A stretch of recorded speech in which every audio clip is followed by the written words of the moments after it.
ಕ್ಷೇತ್ರ, ವಿಜಯನಗರ ಜಿಲ್ಲೆಯ ಕೊಟ್ಟೂರು. ಇದು ಕೇವಲ ಊರಲ್ಲ, ಇದು ಒಂದು ನಂಬಿಕೆಯ ನಾಡು, ಒಂದು ಪವಾಡದ ನೆಲ.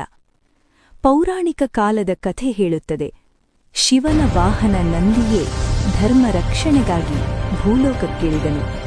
ಶಿಖಪುರವೆಂಬ ಈ ನೆಲಕ್ಕೆ ಬಂದು ಭಕ್ತರ ಸಂಕಷ್ಟಗಳನ್ನು ದೂರ ಮಾಡಿದನು. ಜನರು ಅವನನ್ನು ಕರೆಯಲು ಆರಂಭಿಸಿದರು, ಕೊಟ್ಟೂರೇಶ್ವರ, ವರಗಳನ್ನು ಕೊಡುವ ಈಶ್ವರ. ಆದರೆ ಈ ನೆಲ ಮೊದಲು ವೀರಭದ್ರೇಶ್ವರನ ನೆಲವೀಡಾಗಿತ್ತು. ಕೊಟ್ಟೂರೇಶ್ವರರು ಬಂದಾಗ ವೀರಭದ್ರೇಶ್ವರರು ತಮ್ಮ ಸ್ಥಾನವನ್ನು ತ್ಯಜಿಸಿ ಕೊಡಗಗುಡ್ಡದತ್ತ ತೆರಳಿದರು. ಆ ತ್ಯಾಗದ ನೆನಪೇ ಶಿಖಪುರವನ್ನು ಕೊಟ್ಟೂರುಯಾಗಿ ಮಾಡಿತು. ಇಷ್ಟೇ ಅಲ್ಲ, ಇತಿಹಾಸ ಹೇಳುತ್ತದೆ, ಮೊಘಲ್ ಬಾದಶಾ ಅಕ್ಬರ್ ಕೂಡ ಈ ಪವಾಡದ ಮುಂದೆ ತಲೆಬಾಗಿದನು. ತನ್ನ ಖಡ್ಗ ಮತ್ತು ಮಂಚವನ್ನು ಭಕ್ತಿಯಿಂದ ಸಮರ್ಪಿಸಿದನು. ಇಂದಿಗೂ ಆ ಮಂಚ ಗಚ್ಚಿನ ಮಠದಲ್ಲಿ ನಿಂತು ಆ ಕಥೆ ಹೇಳುತ್ತಿದೆ. ಪ್ರತಿವರ್ಷ ಮಹಾಶಿವರಾತ್ರಿಯ ಮುನ್ನ ಕೊಟ್ಟೂರು ಭಕ್ತ ಸಾಗರವಾಗುತ್ತದೆ.